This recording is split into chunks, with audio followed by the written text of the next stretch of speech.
Welcome to this webinar, Cultivating a Community, Why We Need Each Other and How It Supports Better Physical and Mental Health.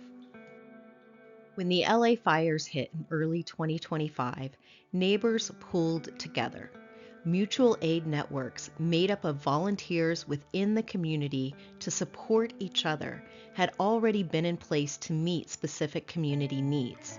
They immediately reorganized to share clothes and food with those who needed it. This is the value of strong community.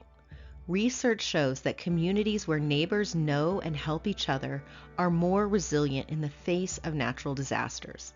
They're often the first to alert each other to danger and the first to show up to lend a helping hand.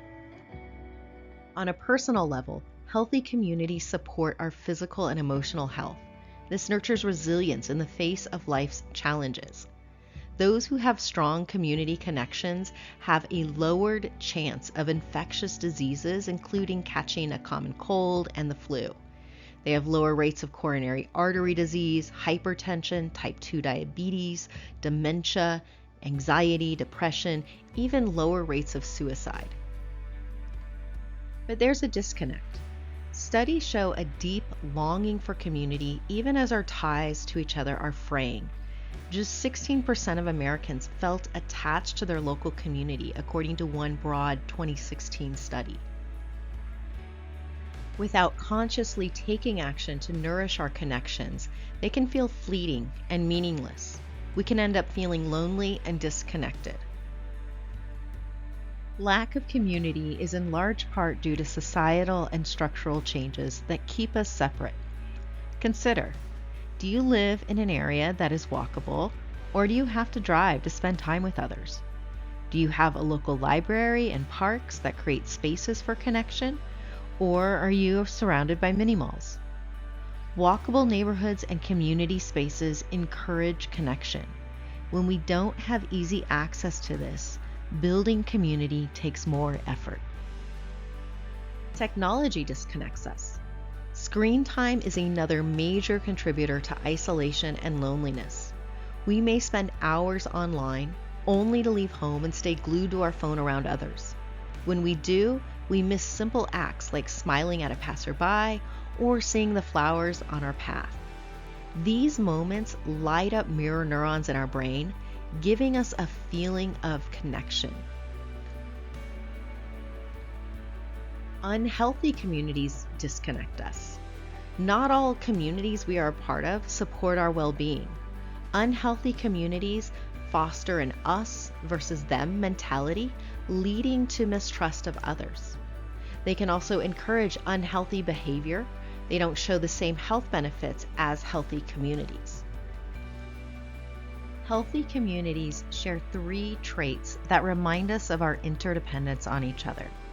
They give us a sense of purpose, a sense of belonging, and they foster resiliency. A sense of purpose makes people feel that they have a meaningful role to play in support of their community. They have a sense that they are creating something together and that their work is interrelated.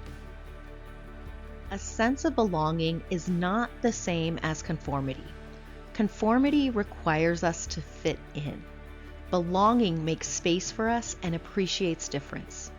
Strong communities welcome different ways of seeing the world. This promotes understanding and strengthens community bonds. A study in the journal Neuroscience found that people make better decisions when they consider others. Groups that welcome people from diverse backgrounds and interests show stronger bonds and increased connection. This might include those who are from different age groups, different socioeconomic backgrounds, different power status within the community, and different ethnic and cultural backgrounds. Resiliency isn't about bouncing back from adversity. It's about adaptability. Resilient people are those who can adapt how they relate to the world around them as life changes. It requires being in relationship with our community and ecosystems. And it turns out being in relationship with both builds our resiliency. We don't need to stray far from home to find our people. Starting where you are is the easiest way to deepen your connectedness.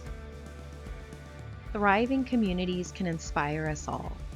We curated a list of ways to get involved in your community. We chose examples that focus on connecting people and supporting the community rather than purchasing or consuming. Community gardens are a great place to start. Community gardens and gardeners don't have to look the same. In Rhode Island, a local plant society hosted get-togethers in nature with those who knew about plants sharing their knowledge with those who were interested in learning. This led to plant sales, potlucks, hands-on activities, and a thriving community. The book Tiny and Wild was born out of it. To get involved in community gardening, start by looking for community spaces. Many cities and neighborhoods have community garden spaces where they make plots available for a small fee to grow your own food. These spaces, though, also offer classes on gardening, cooking, nature, Tai Chi, and so much more. They also often offer fresh food to community food pantries. Another place to look are neighborhood gardens. You could talk with your gardening neighbors and consider how you might share your bounty. Or you might join a plant society to learn about native plants and herbs and take part in plant and seed swaps. Public libraries are another great place to start meeting others. Yes, libraries are still places to be quietly alone with books, but many have become community meeting places as well. In Memphis, Tennessee, the new library was designed to engage the community. It hosts flash mobs, senior dance parties, financial literacy seminars, cooking classes, jazz concerts, and other events. And while it may be a leader, local libraries across the country have been innovating in how they support locals. To get started, you might look up events at your local library that you're interested in. Some common events at libraries are book clubs for kids and adults, game clubs, poetry reading nights, arts and craft classes, and even gardening classes. If you're an outdoor person, trail work and community cleanup might be your thing. In Northwest Arkansas, cycling groups joined with community organizers to clean up and build local trails to make the area safe and walkable. Their work has made it so that people in the area now spend more time in nature walking and biking, and it's even allowed for some neighbors to walk to work. A great place to start looking for trail work and other outdoor volunteer opportunities is with your city and county. They may offer cleanup for parks and beaches and even opportunities to serve as a volunteer nature guide. Nonprofit organizations like Surfrider Foundation in Southern California offer other volunteer opportunities, and state and national parks offer trail maintenance work and other ways you can volunteer. If you're a people person, check out service organizations. Getting involved with local groups that support your community can build resiliency. In the example of the LA fires, mutual aid groups were able to organize fast because they had local connections. One example of that is local bookstore Octavia's Bookshelf, which opened its doors to offer Wi-Fi, phone charging, and space for mutual aid. Neighbors came to drop off water, food, baby wipes, and other donations for those who had lost everything. To get started with service organizations, check out your local food bank, where you can volunteer packing food boxes and even recycling unused food to prevent waste. Animal shelters are always looking for dog walkers, people to play with kittens and puppies, train animals, and foster. And mutual aid organizations. These can be found in all cities with a quick internet search. They tend to focus on different areas of service, and members can take part by donating time, money, or items. Finally, try meeting your neighbors. That's what a couple in Boulder, Colorado did. They loved where they lived, but they didn't know anyone nearby, and they really longed for that community. So they organized a picnic in the park. They created handmade flyers and knocked on doors to personally invite neighbors they'd never met. About half of those invited showed up, And not only did neighbors bond, but they began planning a community garden, potluck dinners, and more.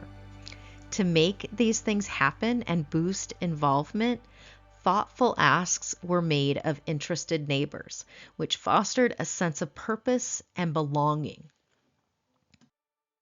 To get started meeting your neighbors, organize or attend a neighborhood picnic or other event. You can invite neighbors to participate and share a favorite dish. There are some helpful resources to get you started at the Neighborhood Accelerator and the Hopeful Neighborhood. Neighborhood sports leagues are also a great place to start. These can be informal sports leagues for pickleball or other games, or sometimes more formal. And you might even check out neighborhood plant swaps, where gardeners gather to swap native plants and seeds for fall and spring. These can be great ways to also support bees, butterflies, and other pollinators in your backyard. Take the first step by finding what sparks your interest and joining. As the African proverb goes, if you want to go fast, go alone. If you want to go far, go together. Thank you for your time today. You can find more information by contacting us at the number on your screen or through the email.